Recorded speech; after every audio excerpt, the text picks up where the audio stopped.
Hmm, Magbibigay lang ako ng payo sa mga senior. Pag pupunta kayo ng banyo, magbitbit kayo lagi ng cellphone. Madisgrasya man kayo, makakaingay kayo sa kalawa. Tulad ng nangyari sa akin, wala akong dalang cellphone nung punta sa banyo. Ako iihi lang. Hindi na ako makatayo kasi nangyayari ako. 2 araw kasi ako naglinis na kusina. Napagod ata ako. Tapos, yan. Uling ko, punta ko sa banyo. Umihi lang ako, hindi na makatayo. Hindi ako makaingin na sa klolo kasi wala yung cellphone ko. Nasa may kama lang. Hindi ko nadala. Kaya, narinig ko yung sigaw ako. Narinig ako ng bayaw ko. Sinaklolohan niya ako. Ay, idinayaw niya ako. Ay, inuupo niya sa upuan ko. Lagi kayo magdala ng cellphone para hindi kayo napapahama. Salamat sa bayaw ko. Salamat sa kanya. Nasaklolohan niya ako.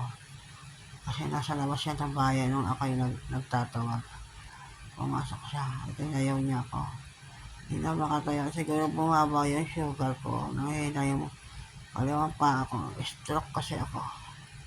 Kaya lagi kayo magdala ng cellphone pag pupunta sa banyo. May mangyari mo masama, makakatawag agad kayo ng saklolo. Tulad ang nangyari sa akin, hindi na makatayo. So, gusto ko makatayo. Ito ang nangyari sa likod ko. Sa balikad ko. Ayan.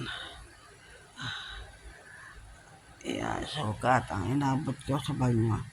Hindi ako nakatayo agad.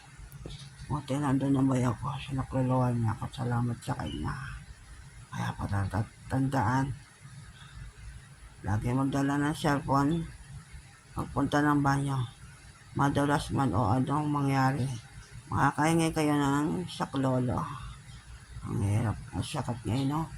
Balot ko. Buti naman yun. Natutuyo lang na konti.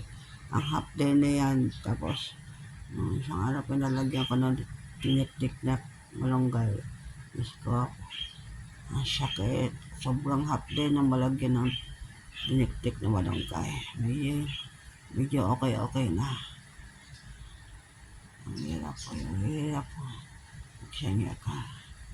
Sinundo na ako ng anak ko. Dadala niya ako dito sa bahay niya. Naalagaan niya ako. Andito na sa bahay ng anak ko. Kinuha niya na ako dito sa bahay ko. Para alagaan ako. Salamat sa anak ko. Ingat kayo lagi sa bawat kilos. Magdala lagi ng cellphone. Pupuntang banyo. Ingat kayo.